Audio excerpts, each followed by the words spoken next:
Clasificación de los elementos minerales según su esencialidad y función metabólica y principales síntomas de deficiencia. En esta presentación veremos algunos criterios para la clasificación de los nutrientes en base a su función metabólica y su disponibilidad para la planta, así como cuáles son los principales síntomas de deficiencia que podremos encontrar en los vegetales. Clasificación de los nutrientes minerales según su función. Función 1. Estructural. El nutriente funciona para formar parte de la estructura de las moléculas orgánicas, incluyendo las macromoléculas. Por ejemplo, el carbono y el hidrógeno, junto con el oxígeno, forman moléculas como los carbohidratos, lípidos, aminoácidos, proteínas, ácidos nucleicos, enzimas y metabolitos secundarios. Su principal fuente son el dióxido de carbono y el agua. Función 2. Metabólica. El nutriente funciona como cofactor enzimático. Ejemplo, el cobre. Función 3. Iónica. El nutriente participa en la regulación del equilibrio iónico, homeostasis. Con elementos como el potasio, calcio y magnesio ayudan a mantener el equilibrio osmótico, quiere decir la entrada de agua y solutos a la célula, en este caso del exterior al interior y del interior al exterior. Clasificación de los nutrientes minerales según su concentración. Los elementos minerales que componen y son necesarios para el mantenimiento de los procesos metabólicos de una planta se pueden clasificar en tres grandes grupos: los llamados macronutrientes, macroelementos o macronutrimentos. Estos son sinónimos que dependen de la escuela de nutrición vegetal que se siga, y se llaman así por hallarse en una mayor concentración, y quiere decir que los podemos encontrar en la planta desde gramos hasta kilogramos, y son elementos como el carbono, hidrógeno, oxígeno, nitrógeno, fósforo, potasio, magnesio, calcio y azufre. El segundo grupo son los micronutrientes, microelementos o micronutrimentos, llamados así porque se encuentran en concentraciones menores, que pueden ser de gramos a partes por millón, y son 8: hierro, boro, cloro, cobre, molibdeno, manganeso, zinc y níquel. Y por último, tenemos los llamados elementos beneficiosos, elementos que no son enteramente necesarios para el desarrollo de la planta, pero que si se encuentran en el medio, en la solución nutritiva, pues pueden ayudar a ciertos procesos que realiza la planta, pero si no están presentes, pues la planta puede continuar con su vida perfectamente. Son los casos de elementos como el silicio, sodio, cobalto, aluminio, selenio y titanio. En el caso del silicio, ayuda a aumentar la resistencia de las paredes celulares, construyendo una capa extra en esta estructura y protegiendo a la planta de agresiones de insectos, plagas o enfermedades. En el caso del selenio, no es un elemento beneficioso tanto para las plantas, es más para los seres humanos, porque ayuda a la formación de los glóbulos rojos en la sangre. Macronutrientes. A su vez, se establece una clasificación atendiendo a criterios puramente agronómicos, como es macronutrientes primarios, nitrógeno, fósforo y potasio, considerados fertilizantes; macronutrientes secundarios, azufre, calcio y magnesio. En la inmensa mayoría de las formulaciones de fertilizantes, en los sacos, empaques, siempre verán estas tres letras: NPK, nitrógeno, fósforo y potasio, porque son de los nutrientes que se requieren en altas concentraciones para la nutrición de una planta. Después tendremos algunos valores más pequeños dependiendo del tipo de mezclas que usemos para la fertilización. Este es un criterio en donde decimos que hay unos macronutrientes más necesarios que otros, aunque no dejan de ser macronutrientes los dos. Los micronutrientes, pues ya mencionábamos anteriormente: boro, cloro, cobre, hierro, manganeso, molibdeno y zinc. Aunque las cantidades requeridas son muy pequeñas, no es menor su importancia, pues cumplen funciones importantes tales como activadores enzimáticos, catalizadores de reacciones, etc. O sea, no porque estos nutrientes se necesiten en una muy baja concentración, no va a ser necesario aplicarlos en el riego, en la fertilización o en el equipo que usemos para mantenimiento o para dar viaje a estos nutrientes a la planta. Siempre van a ser esenciales. Este cuadro lo que nos indica, así a grandes rasgos, es Pues las formas usuales en que se encuentran los nutrientes que ocupa una planta, la concentración en la que la podemos encontrar dentro de ellas y las principales funciones que cumplen cada uno de estos. No voy a detenerme mucho en esto, pero es solamente para que tengan una pequeña idea de qué tan importantes son los nutrientes para el desarrollo de los vegetales. Lo mismo que teníamos para los macronutrientes lo tenemos aquí con los micros, con el hierro, cloro, cobre, manganeso, zinc, molibdeno y boro, y con algunos elementos esenciales o beneficiosos como el cobalto y el sodio. Aquí en el caso del cobalto, pues es requerido por microorganismos que fijan el nitrógeno, sobre todo es en las leguminosas, pero es más para las bacterias que para la planta. Y en el caso del sodio, pues es el equilibrio osmótico y iónico. Probablemente no es esencial para muchas plantas, requerido por algunas especies del desierto y marismas. Puede ser necesario en todas las plantas que utilizan fotosíntesis C4 como el maíz. Elementos esenciales y beneficiosos para plantas, algas y hongos. Aquí tenemos más ejemplos. Aquí vemos este cuadro que nos dice qué elementos son necesarios para plantas superiores, algas y hongos. Y vemos que en algas y hongos se necesitan todos excepto calcio para los hongos. En el caso de los microelementos o micronutrientes, pues necesitamos ahí todos excepto el boro para algas, para hongos y algas con excepción de las diatomeas. Si nosotros buscamos clasificar a los nutrientes en base a la función, pues podríamos también clasificar a los elementos en tres categorías. Elementos plásticos como el nitrógeno, fósforo y azufre constituyen la base de la síntesis de macromoléculas que constituyen las células y tejidos de la planta, puesto que son los constituyentes básicos de proteínas y ácidos nucleicos, por mencionar unos. Elementos catalíticos, zinc, cobre, molibdeno, intervienen en el metabolismo de la planta, actuando como catalizadores enzimáticos, muy importantes para cualquier ser vivo, incluyendo plantas. Elementos con funciones diversas, potasio, calcio y magnesio, mantienen el equilibrio cationes, aniones en las células vegetales. Aquí tenemos otro cuadro en donde vemos la clasificación de los nutrientes de acuerdo a su función bioquímica. Por ejemplo, nitrógeno y azufre son nutrientes que son parte de compuestos de carbono. Nutrientes que son importantes por ser almacenes de energía o por mantener la integridad estructural, fósforo, silicio y boro. Nutrientes que permanecen en sus formas iónicas, potasio, calcio, magnesio, cloro, manganeso, sodio. ¿Qué quiere decir? Que tienen cargas eléctricas. Nutrientes que están involucrados en reacciones redox o de óxido de reducción, hierro, zinc, cobre, níquel o molibdeno funcionan como transportadores de electrones en estas situaciones.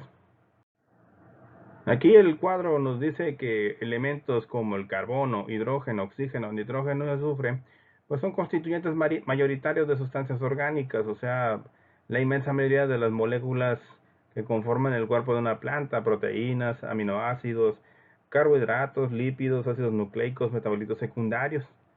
Mientras que elementos como el fósforo y el boro, pues son elementos que participan en reacciones de transferencia de energía y movimiento de carbohidratos, transportadores, tanto de estas macromoléculas como de protones. Mientras que potasio, magnesio, calcio, cloro, funciones no específicas o de componentes específicos de compuestos orgánicos o mantenimiento del balance iónico, siempre van a estar en forma de sales. Y elementos como el cobre, hierro, manganeso, molibdeno, zinc posibilitan el transporte electrónico y catalizan las enzimas. En otra presentación mencionábamos los famosos criterios de esencialidad de Arnold y Stout, propuestos en 1939, mientras estos dos investigadores trabajaban en la Universidad de California en Davis.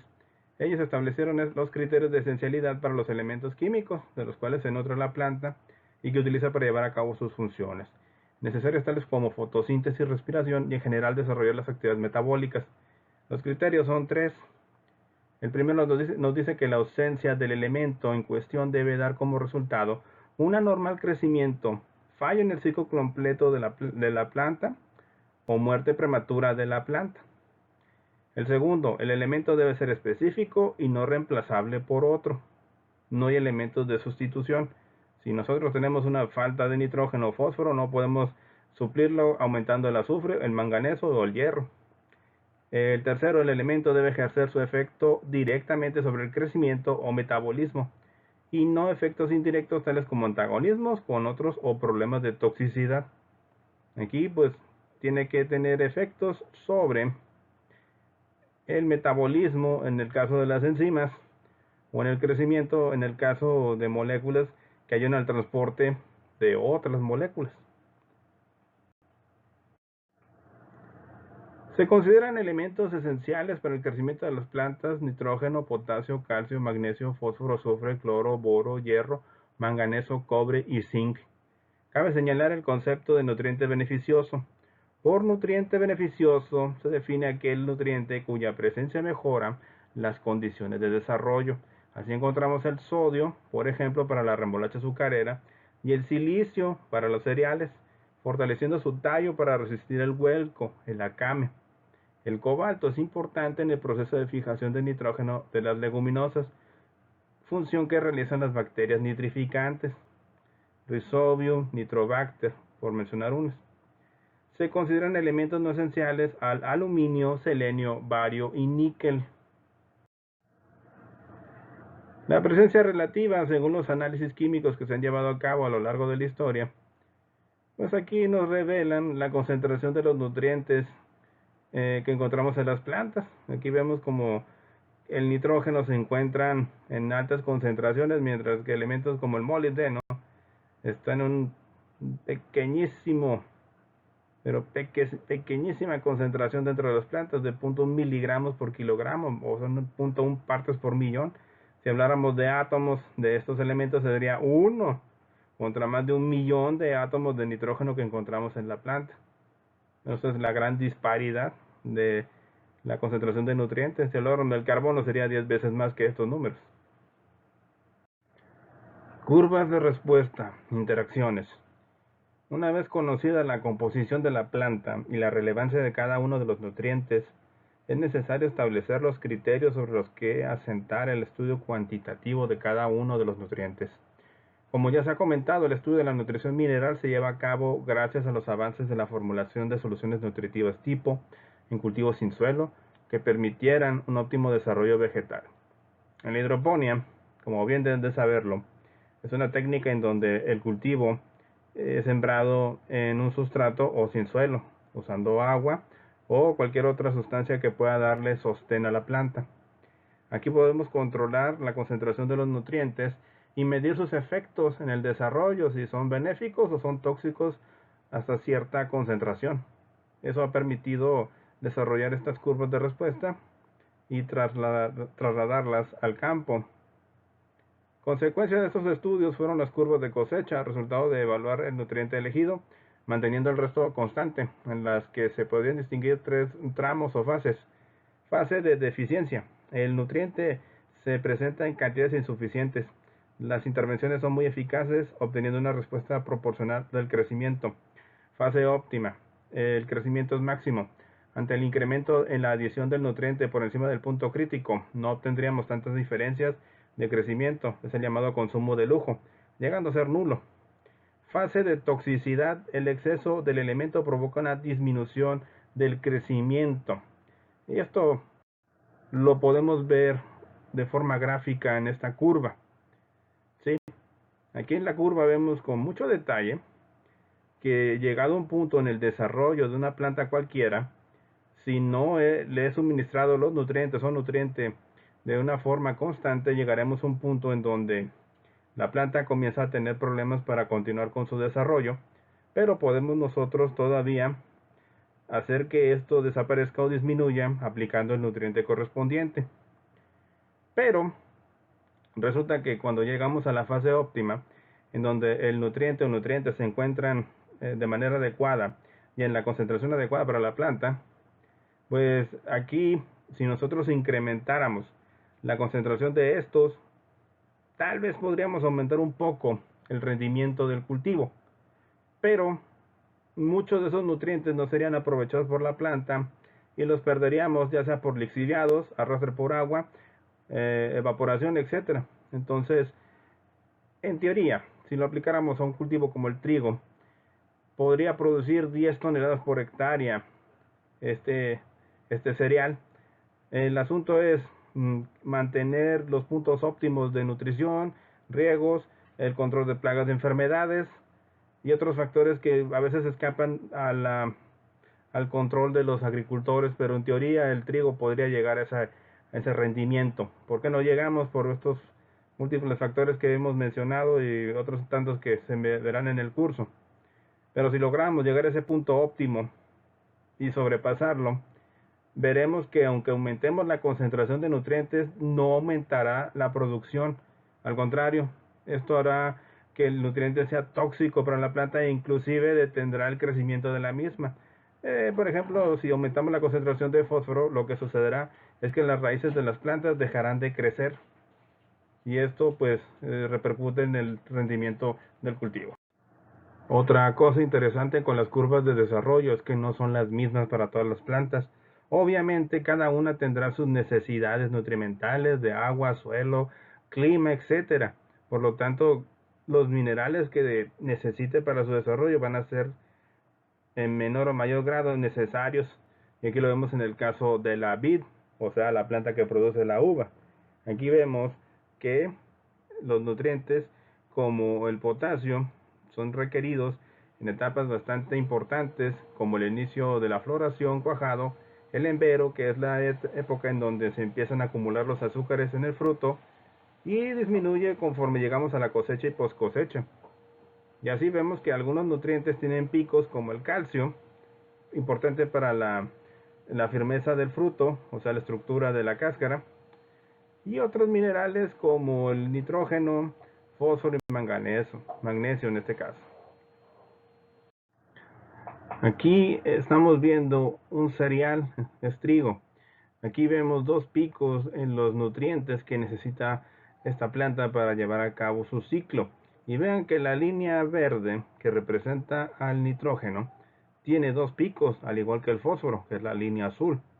Aquí observamos que ese pico, el primer pico abarca desde que se sembró el trigo, la semilla, y esta germinó y empezó a producir 3 hojas, pero baja, pero vuelve a subir al momento en que empieza el ahijado, o sea, al momento en que una misma planta produce otras tantas y comienza a subir hasta que llega al punto del espigamiento o la producción de la espiga, la llenada del grano y disminuye hasta la maduración de la planta. En el caso del fósforo, vemos que hay una etapa muy importante al inicio, un pico cuando empieza a emerger el primer cotiledón y volvemos a ver una disminución al momento del ahijado y volvemos a ver la subida al momento del espigamiento de la planta. Y en el potasio vemos estos dos picos pero más separados y uno más pequeño que el otro con respecto a los dos nutrientes. Esto nos da una idea de las necesidades nutrimentales del cultivo durante el ciclo de vida del mismo y nos ayuda a programar de una mejor manera la aplicación de los fertilizantes, porque no podemos aplicar todos los nutrientes al inicio del cultivo. Es como si uno quisiera comer pues en un día todo lo que consume en una semana. Eso es imposible. ¿Por qué? Porque al segundo día ya tendríamos necesidad de comer y no tenemos nutrientes hasta el otro lunes y empezamos en ese momento a consumir todos los nutrientes. Lo mismo pasa con las plantas. No debemos de hacer esto. No debemos darle todos los fertilizantes al momento de establecer el cultivo. Debemos de fraccionarlos. Y mejor aún, aplicarlos en el momento indicado para el desarrollo de la planta. Del estudio simultáneo de dos o más elementos nutritivos derivaron las siguientes interacciones, si bien estas son normalmente referidas a la absorción radicular. Se dice que hay elementos que tienen antagonismo con otros, que significa que desde el punto de vista fisiológico y nutricional bloquean la actividad de un nutriente. Mientras que tenemos unos que hacen sinergia o son sinergismos, lo que significa que favorecen la absorción de otro nutriente. Aquí el cuadro nos dice que si aplicamos amonio, tiene problemas o antagonismos con el magnesio, calcio, potasio y molibdeno, mientras que hace sinergia o es favorecido por el manganeso, fósforo, azufre y cloro. En otras situaciones como el potasio y calcio, aquí vemos que estas sinergias con el manganeso dependen del pH del suelo, si es ácido o es básico. Y así vemos con diferentes nutrientes. Esto es muy importante tomarlo en cuenta a la hora de la formulación de los programas de fertilización o a la hora de aplicar nuestros fertilizantes en el campo. porque si no hacemos una correcta mezcla, podemos tener problemas para que la planta absorba los nutrientes, ya que estos se pueden precipitar, hacer piedras o volatilizar dependiendo de la situación, lo que provoca pérdidas para el productor y para la planta pues problemas de crecimiento y desarrollo. Por eso es muy importante tomar en cuenta estos factores a la hora de realizar cualquier aplicación de ellos, ya sea en el suelo o en el agua. Ahora vamos a empezar con el diagnóstico y principales síntomas de deficiencias nutrimentales en plantas. Factores que influyen en el diagnóstico de alguna deficiencia nutrimental.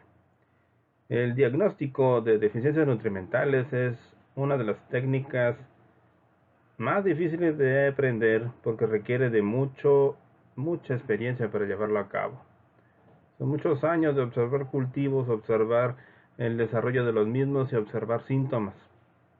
Y estos 4 puntos en general engloban los factores que influyen en este diagnóstico. El primero de ellos es el cultivo. Diferentes especies o variedades del mismo género pueden tener diferentes patrones, eficiencia de utilización de nutrimentos, por ende tienen mayor o menor susceptibilidad a mostrar las deficiencias visuales. Si nosotros no conocemos el cultivo, podemos dar un falso positivo. Si tenemos un maíz de porte enano y nosotros no conocemos esta variedad, pues podremos decir que tiene alguna deficiencia como de potasio o fósforo, cuando en realidad esa es su genética, ese es su fenotipo. Entonces hay que tener mucho cuidado al momento de realizar estos trabajos sin conocer el cultivo. Tenemos que tener toda la información para poder dar una buena recomendación de aplicación. El estrés. Un síntoma de deficiencia puede resultar de un estrés sobre la planta no relacionado a la nutrición. Esto reduce la habilidad de la planta a obtener nutrimentos, aunque estos existan en niveles adecuados en el suelo.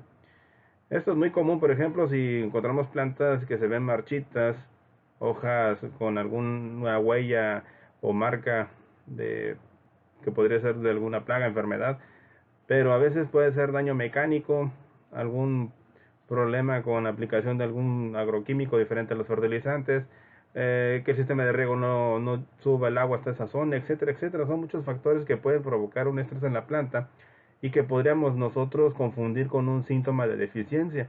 Si nosotros no encontramos en el cultivo extendido en una proporción alta este problema, no es un problema nutrimental, es un problema focalizado y que no podemos despreciar, pero si encontramos muchas plantas con el mismo problema, entonces tenemos un asunto que arreglar ahí.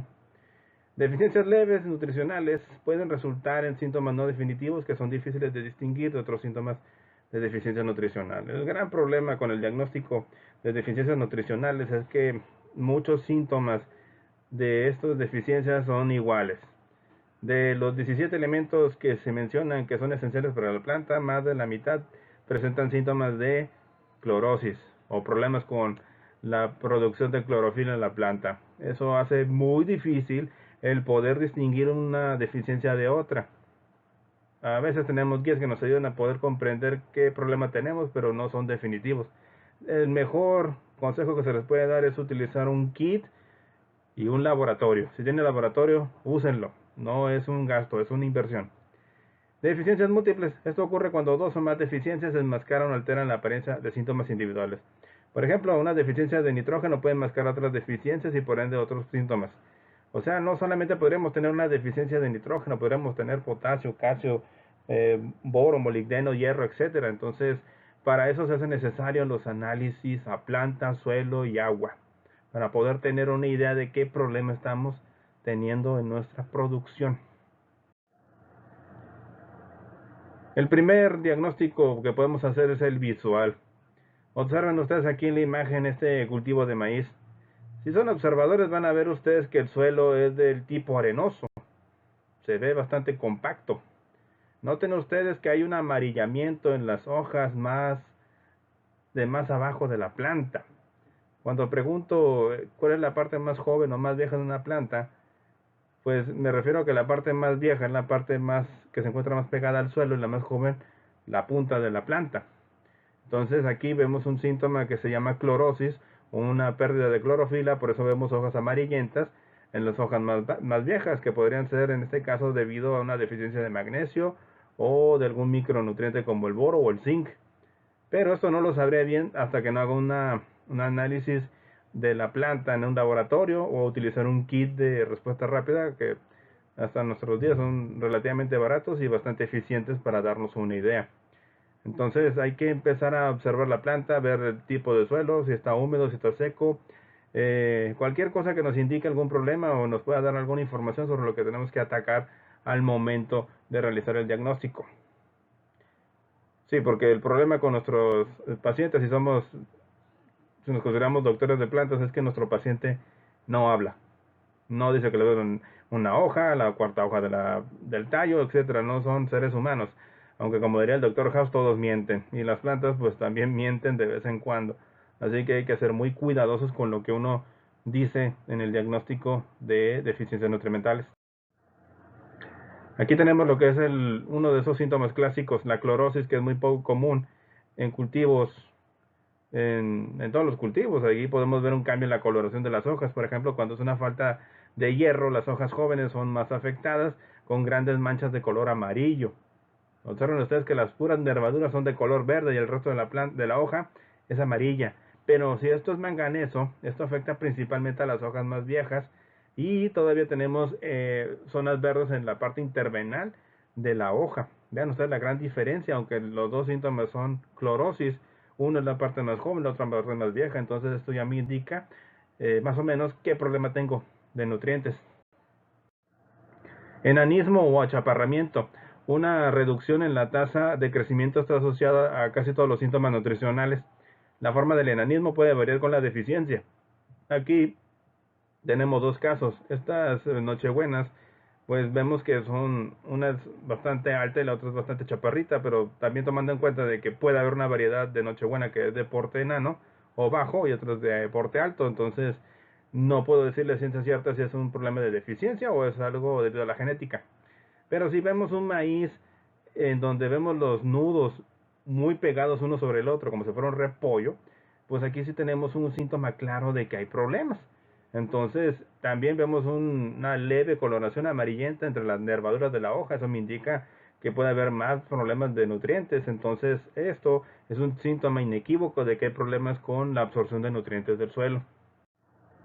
Coloración anormal. Algunas deficiencias nutricionales están caracterizadas por coloraciones rojas, púrpuras, marrón o verde oscuro. Y como ya vimos con el caso de la clorosis, no es el único color amarillo que podemos ver en la planta. También podemos ver coloraciones púrpuras, rojas y de otros tipos. Pero les repito, si el fruto que estamos observando, como el caso del tomate, eh, no conocemos la variedad, podemos confundirlo con un problema de deficiencia, como en este caso, en la actualidad tenemos variedades de tomate que son de color inclusive azules. Eso debido a que producen otro tipo de pigmentos diferentes al licopeno, que es el que da el color rojo típico en los frutos de esta hortaliza. Aquí abajo en la otra imagen tenemos diferentes hojas de maíz. Una hoja que ven ustedes brillante, ligeramente amarilla, verde, bastante vivo. Es una planta que no tiene ningún problema nutricional, mientras que la segunda hoja ya muestra síntomas de deficiencia, en este caso de nitrógeno. Tenemos un amarillamiento en casi todas las hojas, en toda la hoja, y la punta ligeramente roja y deformada. En la de medio es un síntoma clásico y típico de fósforo. Las hojas se ven de color púrpura tirando a negro. Eso significa que el fósforo está ausente en la planta. Y la última es potasio.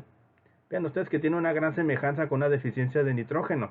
Entonces, si no soy muy buen observador, puedo confundirla fácilmente esta hoja de nitrógeno con una de potasio y viceversa. Entonces, repito, tiene que usarse un laboratorio o tener por lo menos un kit de diagnóstico rápido para tener una respuesta a nuestro problema. Necrosis. La necrosis es muerte del tejido, ya sea del fruto o de la planta. Aquí lo vemos en estos dos casos. En el tomate vemos que la parte inferior, el ápice, tiene la punta de color marrón negro. Aquí es un síntoma clásico de deficiencia de calcio. Lo que sucede es que al ser la estructura de la pared celular muy débil, el cuerpo del fruto comienza a reblandecerse y se hace susceptible a la entrada de plagas y enfermedades y a la liberación de los líquidos del interior de la célula, lo que provoca este ablandamiento y posterior pudrición del fruto. Arriba tenemos una hoja que muestra ya tejido muerto, ese tejido color café negro pues está muerto y todavía hay zonas verdes que indican que tienen vida. Eso puede ser debido a daño químico, daño por clima, por ejemplo una granizada, o daño mecánico debido al paso de algún animal, máquina o ser humano que le hizo algún daño. Entonces, estos también son síntomas de que hay problemas nutrimentales, pero les repito, tenemos que tener evidencias para dar un diagnóstico lo más acertado posible. Aquí otros ejemplos de pudriciones. Vean ustedes lo que pasa en cultivos como el pimiento, sandías, tomates, pepinos, manzanos. Vean ustedes que tenemos puntos donde se ve negro inclusive el tejido, eso ya se murió, y otros donde la punta del fruto cambió o se deformó. Esto es por deficiencias de calcio principalmente, ¿sí? Este cuadro les puede ayudar mucho para poder determinar qué problema tienen presente en su cultivo.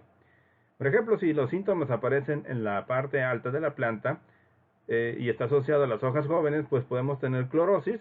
Si este es uniforme, puede ser hierro o azufre. Si es entre los nervios, zinc o manganeso. Si tenemos necrosis, pues puede ser por calcio, boro o cobre. Y deformaciones en la hoja o en el tallo, molibdeno, zinc y boro. Mientras que si estos síntomas aparecen en la parte baja, están asociados a las hojas más viejas. Si es una clorosis, tenemos clorosis uniforme cuando tenemos deficiencia de nitrógeno o azufre, o si es entre los nervios, magnesio o manganeso, y si tenemos necrosis en la punta o borde de la hoja, puede ser potasio, o si es entre los nervios, magnesio o manganeso. Noten ustedes las grandes diferencias que hay entre si está en la parte más vieja, la más joven, o si es en las hojas jóvenes o las hojas más viejas de la planta. Esta es una guía que se usa, por ejemplo, para determinar deficiencias nutrimentales en trigo. Aquí esta guía me dice, comienzan los síntomas de la punta de las hojas y se difunden hacia la base. Si es sí, entonces empieza una lista ahí de otros síntomas que me indican que puede ser deficiencia de nitrógeno, potasio, fósforo o toxicidad por sales. Si es no, tengo otra lista de síntomas que me indican que puede ser deficiencia de magnesio, zinc, potasio o probablemente un suelo ácido.